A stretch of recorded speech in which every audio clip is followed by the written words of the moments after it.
Hello and welcome to episode 123 of Retropower Uncut.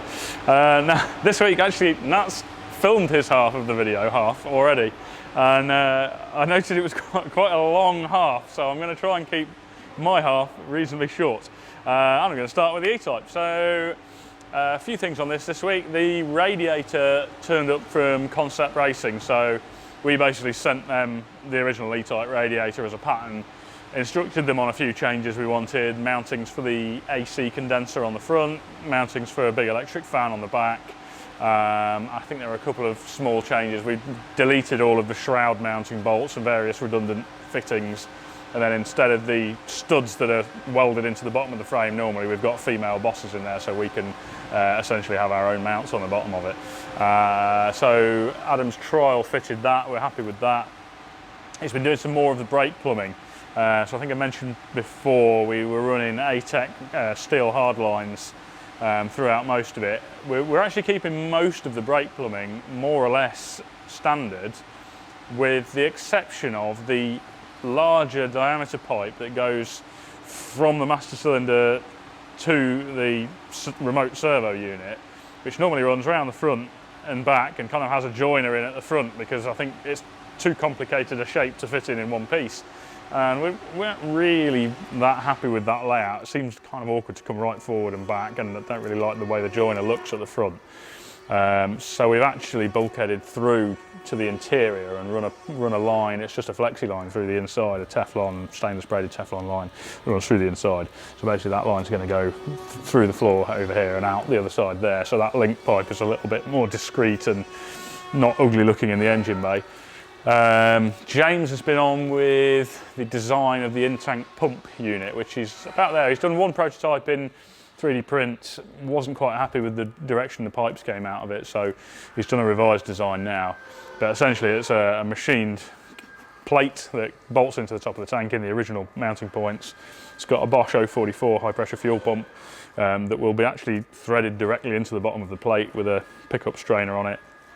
We're going to make a fabricated pot that sits underneath that in the tank, to basically as an anti-surge piece. It'll have some very small drillings between the pot and outside of that, so the fuel can get into it but not quickly exit it when you're cornering or accelerating, etc. And then that machine piece also has the outlet from the pump, the return back in, and then the electrical connections, or where the electrical connections will pass through to the pump.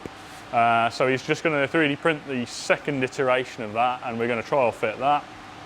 But it's certainly looking visually nice. I think it will sit really well. It's got kind of a V with 45-degree unions that will go onto the front of it. So one line will run across the front of the boot floor this way, the other one that way.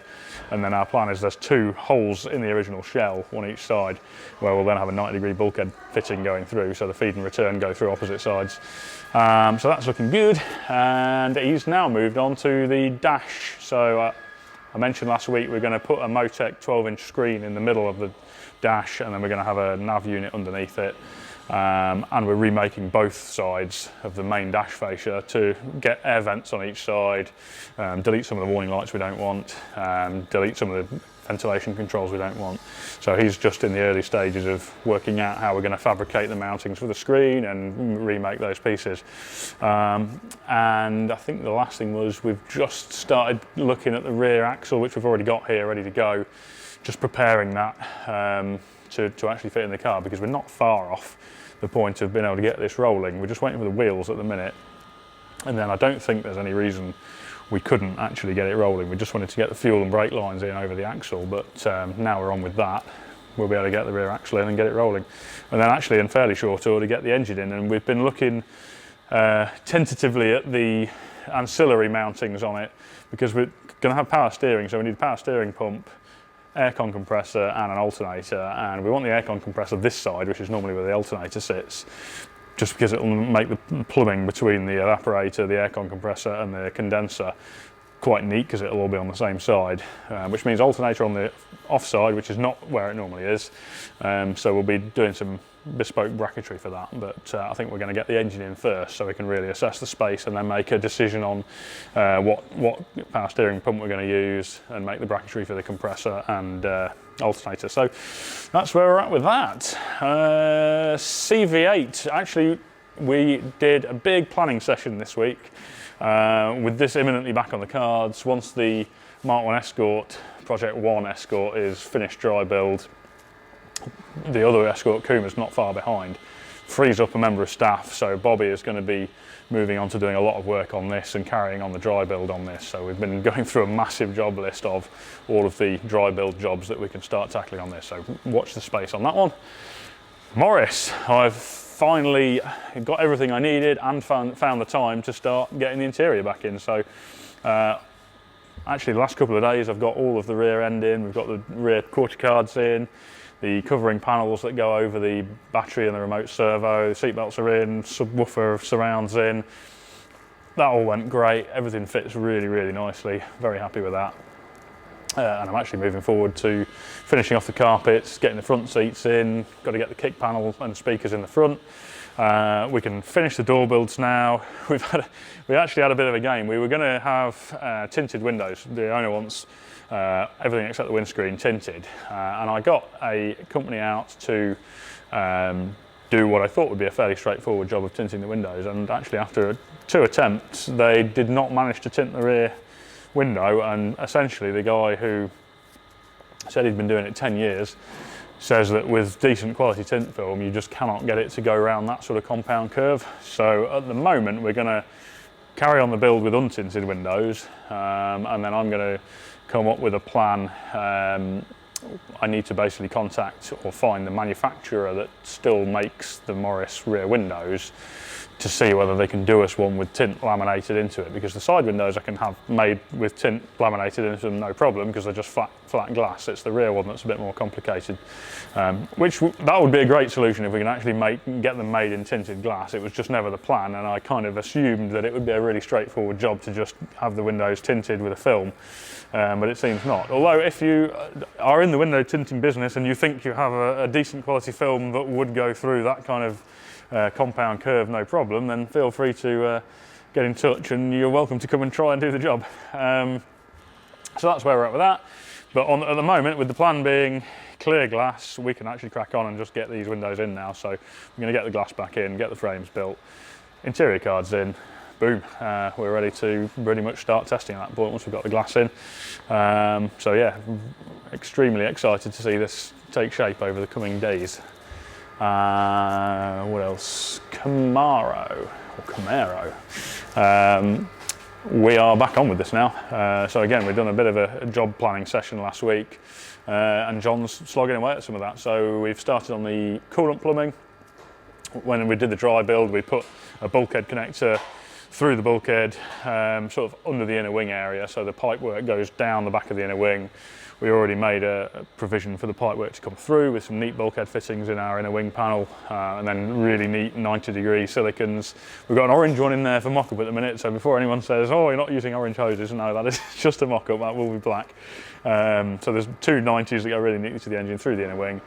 And then we're just making a little H-pipe, which we do on these LS installations, to basically give us a water bleed through between the feed and return on the heater, so that when the heater valve is shut, i.e. when you turn the heaters off, there is still a circulation through. So we basically make a little H-pipe that's just got a small link between the 2 sides. So I think John's made that. That's ready to go in. Steering column, we wanted to get the steering assembly in.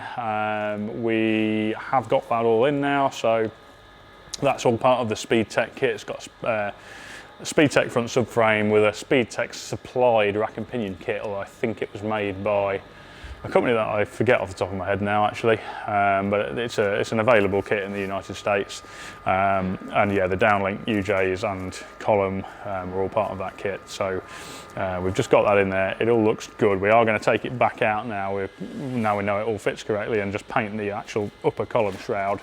But yeah, it'd be good to get that in there, because a while ago we had like abundance of cars that didn't steer in here, which is always frustrating when you're moving them around, and actually now this is the only one that doesn't have functional steering.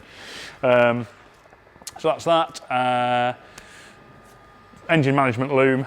We're about to look at routing that through, getting that through the bulkhead, getting the engine fuse box and ECU mounted in the car. This is all just the standard GM stuff that comes with the engine crate engine package.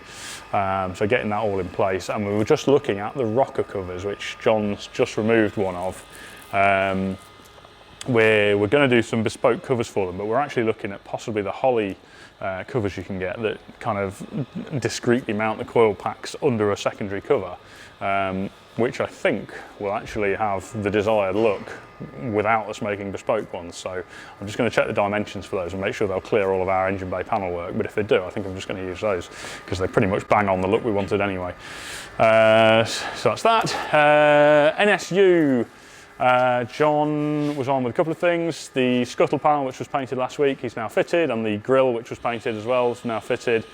Then the bumpers, I think last week we saw the guys were taking some dents out, filing them, sanding them, polishing them up, got them to a standard we were reasonably happy with, and the brackets needed remaking. So last week Scott was remaking those brackets, and then this week Scott, with John's help, trial fitting the bumpers, making sure all the brackets worked and the bumpers all sat nicely and in the right position, which they did. So they're now back off, so the brackets can be painted, and then as soon as that's done, that can go back together for the final time. And also on that, the brake calipers, we got the replacement pistons through, and the little caliper half seals that join the fluid tracks between the two halves of the caliper. So John's finished building the calipers now. We're actually going to paint those as well. They were plated, but there was a few areas we weren't entirely convinced with the quality of the plating, and actually we thought it was going to be the best bet, especially as the bolts also came with a non-plated finish. We thought it was going to be easiest just to completely build up the calipers and then paint them as well. So it's kind of double protection, plated and painted. So they are in for paint now.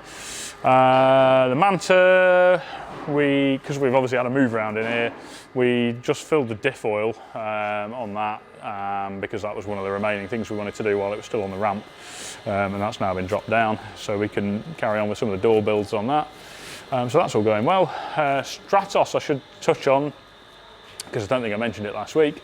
We are waiting on the machining of the badges, and the guys are painting the front louvre panel. So you'll see the Charger later in the video, which has been taking all the body shop hours over the last few weeks.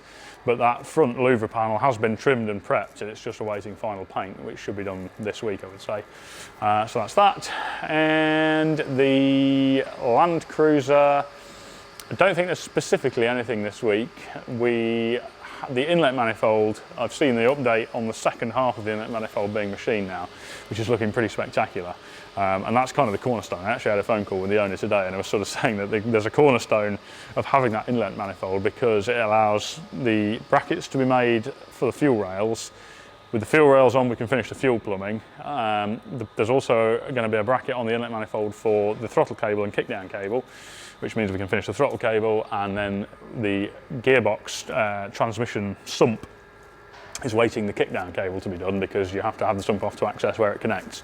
So there's kind of that cornerstone of having that manifold allows us to finish the transmission, throttle cable and fuel plumbing, and actually at that stage, as well as having the interior back from upholstery, we'll be ready for first fire up on that. So it's kind of excitement all round. And on that note, I am going to hand over to Nat. Well, that wasn't a very short first half after all, but nonetheless, here's Nat for the second half. Hello folks, and welcome to Retropower Uncut from the fabrication and body shop side. And we're going to mix it up a little bit this week and start in the body shop, mainly because the guys need to get on with a few jobs in here that we don't really want me clambering all around them for doing. As you can see, the car is reassembled as of this morning. Its panels went back on. The guys have been nitpicking it. The little bits of yellow tape are just areas that need a bit of a revisit on the polishing. But it's all looking pretty damn good, and it's pretty much ready to go back to its owner. He's going to be visiting on Saturday. We're Thursday afternoon now. He's going to be visiting on Saturday to have a look at it. And I think he's going to be pretty blown away by how it looks. It's pretty impressive. It's about 7 acres of deep green that probably looks almost black on camera, but it's a really deep metallic green, and just, yeah, stunning job. really nice. And yeah, it's been a big job, as you'd expect with a car of this size, but it's all come together really well. All the work done at the metalwork stage in trying to make all the gaps as good as they can be, given the panels we've got, which is pretty damn good, has paid off. Everything aside of the normal trauma of trying to fit panels without damaging edges and making sure bolts don't damage any, all the usual being careful putting panels back on stages that the guys have been doing this morning. It's all gone spot on. We've had all the fasteners that hold these panels on, they've all been blasted, acid dipped, zinc plated, yellow zinc passivated, and they're all back on. There's another batch of the owner's fasteners and various parts down at zinc plating now that he'll need when he's putting the axles back in, but we've suggested that it's not a good idea to put the axles and things back in until they're all rebuilt. So we're going to, I think the plan currently stands is for it to go back to him on this trolley, so we can spare the trolley for a bit, and that way he's got time to work on the axle assemblies and get everything right before it gets bolted on, so that when it's rolling, he doesn't have to put the axle assemblies on and take them off again. So yeah, there you go. A 1969 Dodge Charger looking resplendent in a Ford colour, Ford green gem. So yeah, the Mopar guys will probably lynch us, but we think it looks pretty good. So moving on from there, I think we're going to, I'm going to run around this way and Jamie's going to run around that way. I'm going to move off in the direction of the Project Mk1 Escorts. I've missed a little bit actually, standing at the back here. Gaz is currently working on prepping the back of the car for the satin black. There's an area of satin black, or matte black, that sits between the boot shut and the top face of the rear bumper, as you can see where the car's been re-prepped. So Gaz is just getting all that masked up and ready so that he can paint the black in there. And then we've also got to just soft edge around and paint the areas where the car, because the car was painted on the spit, we don't normally do that on the rotisserie. We don't normally do that, but because it was, we've then got to paint the areas that were covered by the rotisserie. Mark trimmed the rotisserie ends so that they covered exactly the same patch that's covered by the bumper irons once the bumpers are fitted. So the paint finish there is fairly irrelevant because they're covered by the bumper irons, but they'll soft edge round those and then paint those two bits as well so they match all the rest of the paint. Obviously, once that's covered by the bumper, it doesn't matter anyway, but seemed to be the best way to do it and achieve the right result. So yeah, that's where we're at on that. I'll squint out of this, hop out of here, and we'll go over to which side was I going? That one? This side. Can't remember now. Over to the Project Mk1 Escort, which Sam's been working on a lot, and Bobby's also done quite a lot of work on. Bobby's been working on the under dash area. He's finished off the second, we covered it before on the Project 1 Mk1 Escort. Obviously this is pretty much the same job in that sense. He's finished off the HVAC mounting, which is also the blanking plate for the inside of the bulkhead where the heater bubble is on the bulkhead. Closes that off, forms the air intake plate, and also carries the forward mountings for the heating, ventilation, air conditioning unit, and also mounts the ductwork that feeds that. So he's finished off that, cut the parts, folded them, spot welded them together and got all that ready to go in. And then while he was under there, he's also stud welded in the mounting studs for the wiring that goes past the wiper motor on the under bulkhead area, because we run the wiring across the bulkhead there from the power distribution module and the ECU and various other bits and bobs under there. He's got the wiring, the studs put in for that. Also modified a bit of bracketry on the bulkhead, done a few other jobs on the bulkhead area, and also then put the cutouts in the bulkhead for the wiper motor spindles, well, wiper spindles to go through, and the washer jet unions that he's made, that he's machined, the little stubs that feed the pipes, because we made, he's machined some little stubs that screw through the bulkhead and act as a bulkhead fitting in stainless steel, that then have the washer pipe pushes onto, so that the washer pipe that goes to the actual wiper arms is only a short little length, and the rest of the pipe work's actually spigoted through the bulkhead, so it's actually a proper bulkhead union. So that's all a really nice setup. And moving on from that, he's done, he's built these quarter cards, as we would call them, these panels that sit inside the quarter panels.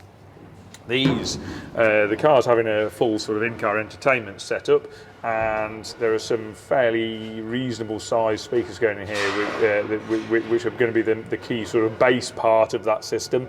And there wasn't really anywhere else to put them, so it made sense to put them in here. Obviously, they need a reasonably strong panel to mount them into. They need to be reasonably robust, not too flexible, so we don't get any rattling and booming from them.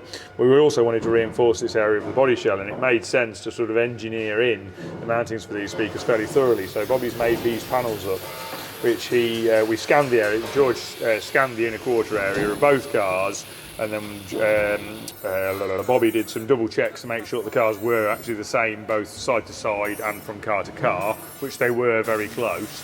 And then he has drawn on CAD this panel, and also drawn another panel which was reduced by the width of the flange, the return flange, which is on the edges of this panel. And we then CNC plasma cut both these panels, which are made in 1.5mm thick or 16 gauge cold rolled steel. And then he also cut in hot rolled steel some 6mm thick steel plates with bolt holes in them that we could bolt down to our fixture table over there, our welding fixture table, so that we could sandwich these plates between the 6mm plate and the welding fixture table, and then hot shape the edges into a 90-degree return, which is now inside this lip around here.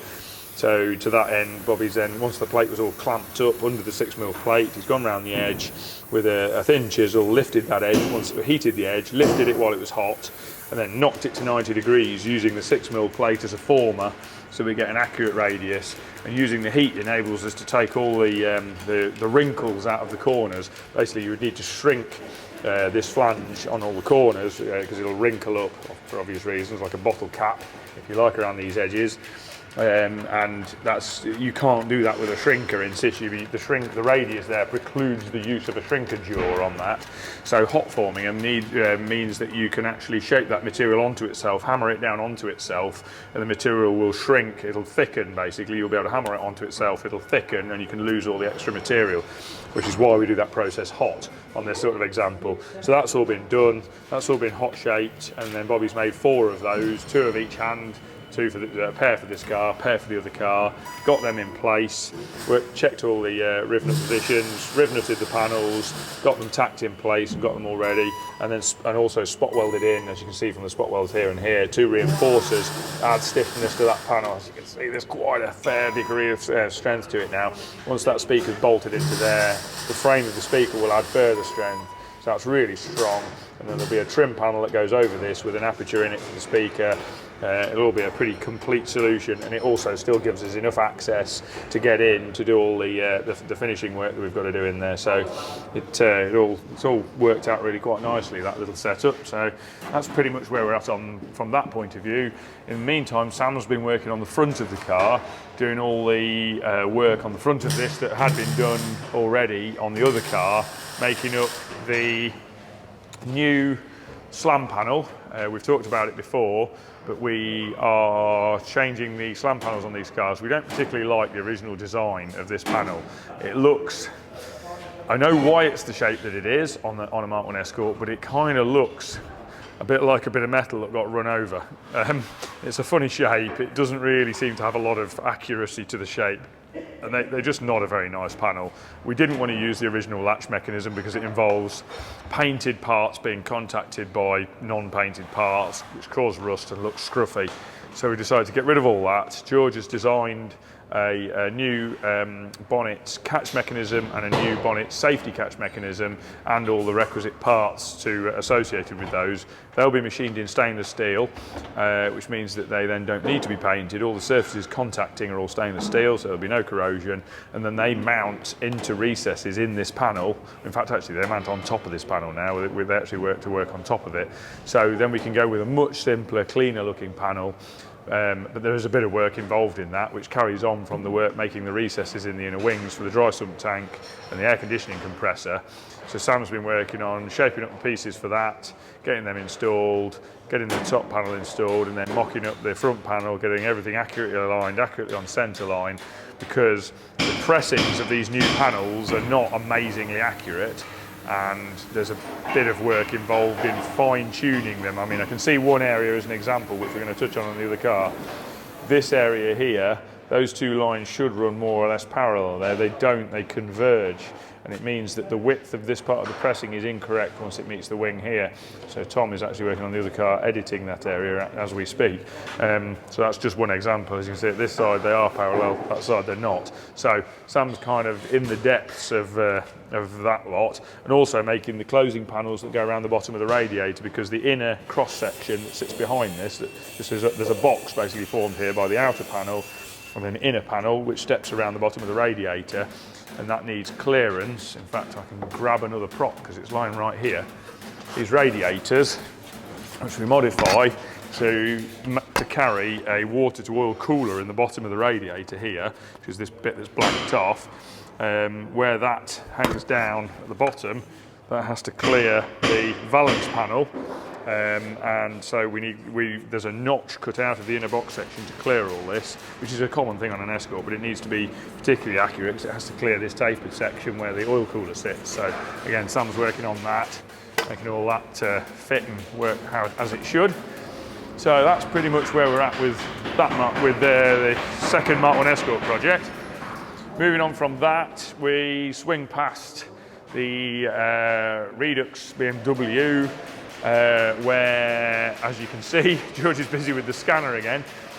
We have a mock-up engine in the engine bay. There's some work being done on that around the airbox, along with a couple of other things, and we need a scan of the space around between the throttle bodies and the surrounding engine bay.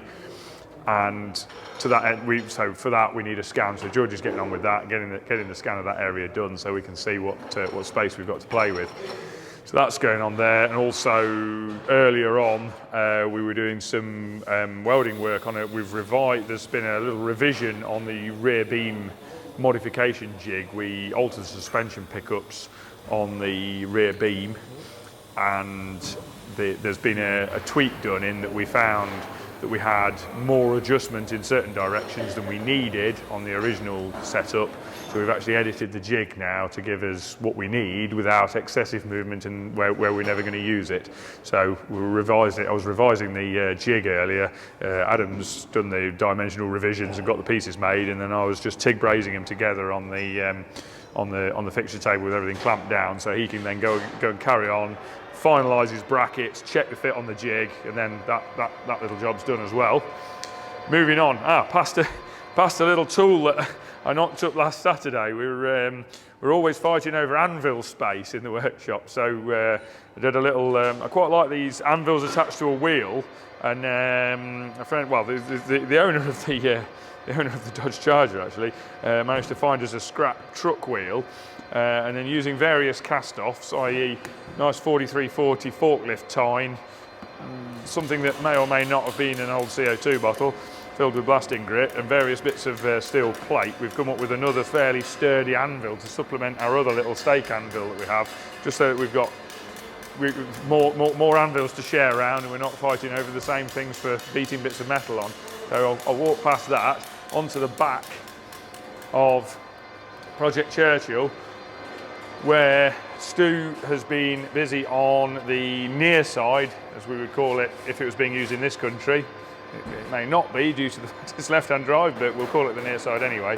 Quarter panel, where he's been doing some of the metal finishing on this quarter, which needed doing and getting to its very final position before he could complete the inner panel work. Last week you saw the inner panel work that was being completed that side, and the infill panels, which are now all screwed into place between the rear chassis rails and the inner wheel wells, inner wheel houses.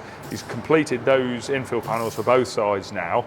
And then Stu's been working on the inner panel work between the chassis rail and the outer quarter panel to finish this corner of the boot floor, and also the closing panel work inside the rear wheel arch, and also doing the final checks. You may remember last week we'd mentioned the bump stops. Again, he's had the bump stops installed, put the suspension through its travel, made sure we've got wheel clearance, which we have an abundance of, just checked all that through. One of the things, I think we've mentioned it before, that's incredible with this car, while it's up on the jig towering above me like this, it's not obvious, but it is incredibly low slung, this car. Once it's at its final ride height, the roof height at the back of the roof is almost waist height.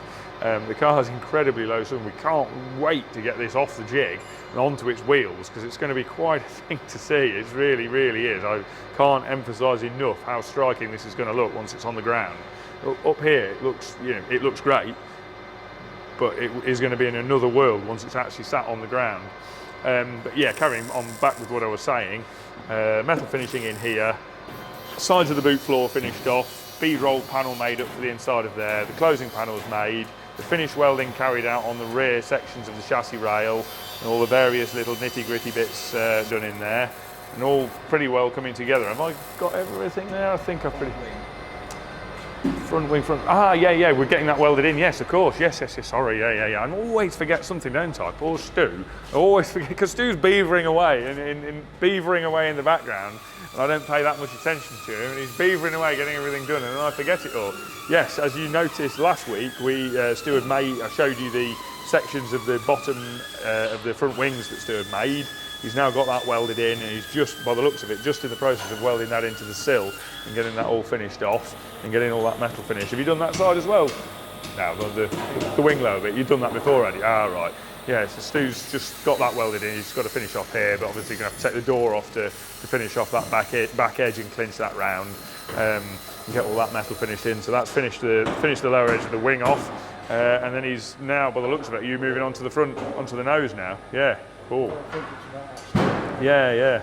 There's always a bit of sort of deliberation over finally connecting significant pieces of metalwork into the shell, just in case there's another change needed or some other part needed or something else that needs checking. So Stu's had this cleccoed in place for a while, but he's just been making sure that everything's done in the background so that there's not something we've forgotten that we then can't access once it's all fitted. But we're pretty happy now that's everything's done that's internal to that, that's going to have access that's inhibited once it's on. So Stu's just finally checking the fit of that, making sure everything's exactly in line, everything's an exact fit, and that everything's where it should be, and then that'll all be scribed out, cut line scribed on, the original panel work trimmed back to the scribe line, the new panel work offered up to the scribe line, all tacked in place, all welded in place, and then all metal finish. So it's quite a lot of hours of work in getting all that attached and done, but he's just on the edge of carrying out that operation now. So yeah, next week we should be seeing all of that as one big piece. That's the thing with these cars, is once that's grafted in, because the sill is welded and leaded both front and rear, basically it's one unbroken panel from the front of the front wing to the back of the rear quarter panel via the sill in an unbroken, invisible jointed section. So it's quite a large acreage of metalwork there. So that's pretty much where we're at on Project Churchill.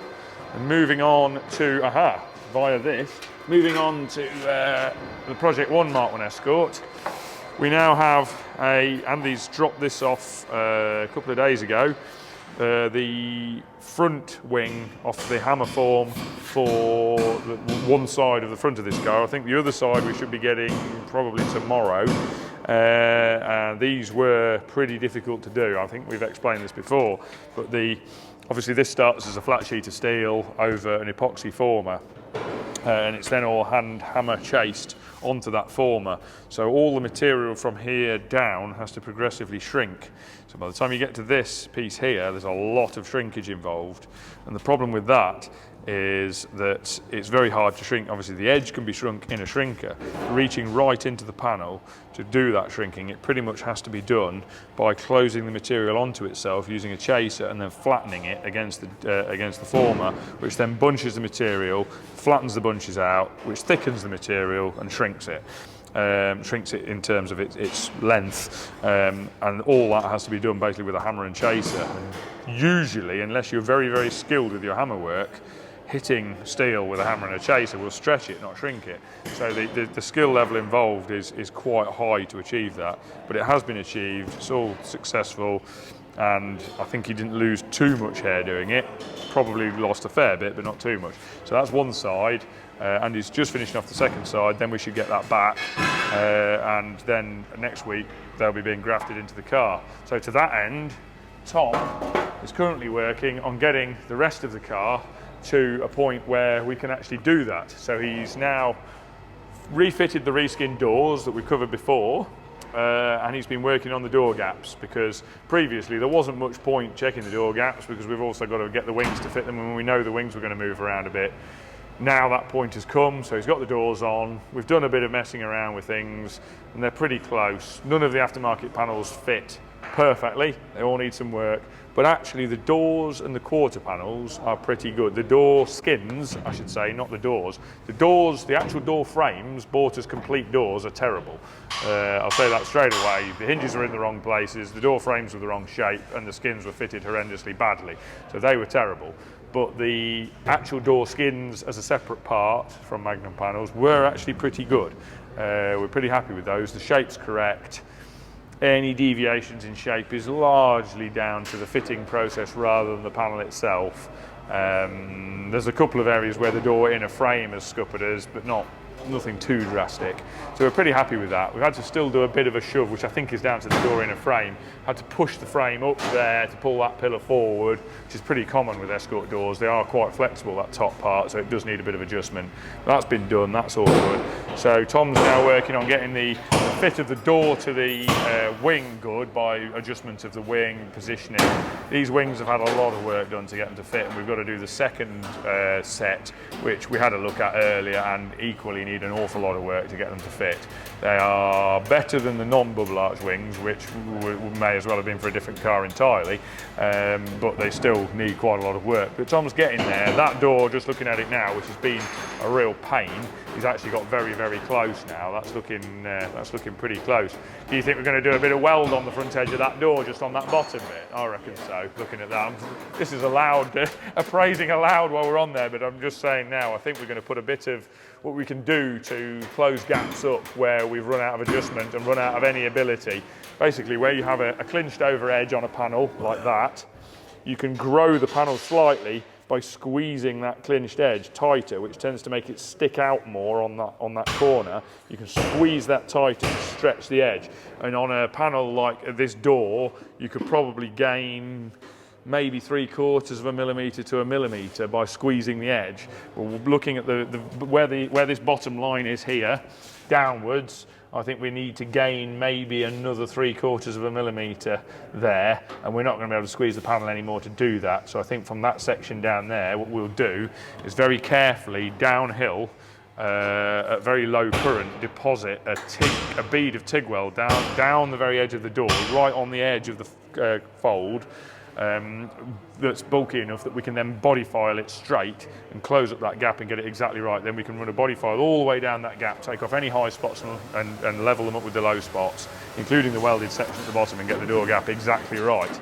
But there's probably no point doing the final exact tweaking until we've done the wing, which is where the new wing extension comes in that the original bubble arch is going to be cut out, and then the new wing extension will be grafted into this wing, which is inevitably going to move the wing slightly. We'll brace the wing, and the wheel arch extension is currently braced, and the wing will be fitted to the car while it's all tacked up.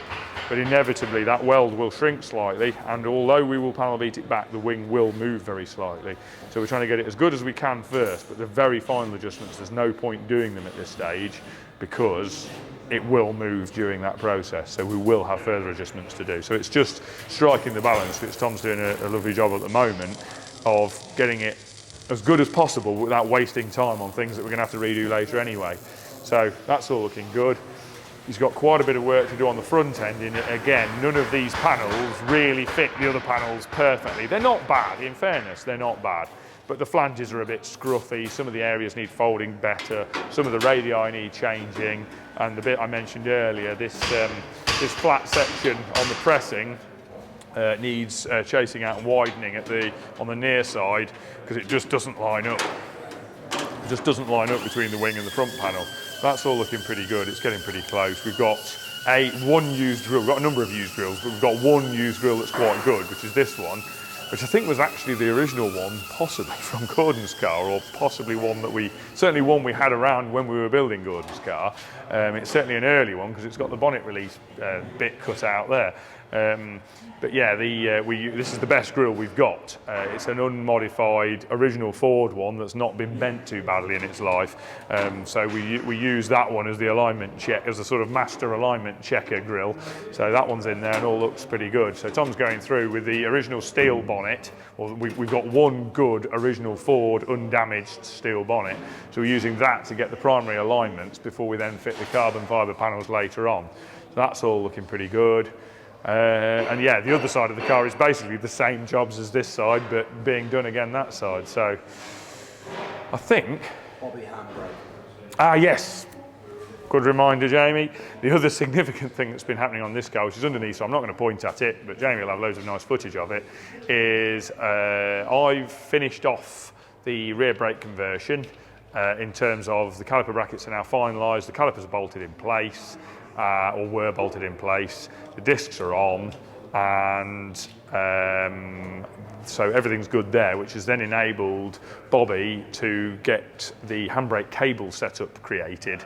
Once the calipers are in place, he could then work from there. We're using Sierra rear calipers, a Sierra rear like XR4x4 or any 2-litre disc braked Sierra rear caliper, which is a pretty common caliper because it has a built-in handbrake mechanism as well, and Sierra XR4x4 disc brake Sierra rear solid discs, which are 247mm diameter disc. And so we can use a Sierra handbrake now, the cable. Now, we originally were planning on modifying that handbrake cable. Bobby's actually worked out a way quite neatly of fitting that cable without having to modify it using the standard unmodified one. We've got a couple of things still to do, which he's going to draw up. We've got to make a slipper block that goes under the top of the transmission tunnel for the two unshrouded sections of cable to ride on and keep them aligned and give them a surface to run on. And he's also we're going to machine up some clamps to clamp the cable outer to the lower wishbone. I don't want, because the wishbone tubes are quite highly stressed and they are a very simple tube just welded at the end, I don't want to put any welds or any holes or anything on those tubes because that would be a stress raiser, which I certainly don't want on a compression link on the A-arms on this car, because they're pretty highly stressed as it is. So we're going to machine some nylon clamps, figure of 8 clamps basically in 2 halves, that bolt round the wishbone and round the cable and clamp it in place, and there'll be 2 on each lower wishbone just to hold the cable in place. And other than that, it now takes a standard handbrake cable, Sierra handbrake cable, standard adjuster, all off-the-shelf parts, so easy replacement and more than enough brake for the rear of a sub 900 kilogram, 275 horsepower car. So yeah, happy with that. The front of the car's having AP brakes, 4-piston AP calipers, and obviously a considerably larger disc. I can't actually remember what diameter disc on the front, but obviously there's a lot more brake on the front than the back. But that balance, again, and from experience, suits these cars very, very well. So it's actually slightly easier on this than it was on Gordon's car. Gordon's car used smaller brakes because we had to get them inside very, very small steel 13-inch wheels, which have very little brake clearance. So he actually used a smaller brake again on the back, and we were more than happy with the brake performance on that car. So this will have a little bit more brake performance because they're actually bigger brakes on this because we've got a bigger wheel to fit the things in. So I think that pretty much wraps up where we're at on this. And yeah, next week should hopefully see pretty much the final furlongs in terms of the outer bodywork on this car, and it'll be getting very, very close then. It's coming off the ramp, being stripped down and going onto the rotisserie. And so at that point, I think that pretty much wraps up where we're at for this week. And so we'll see you again in a week's time.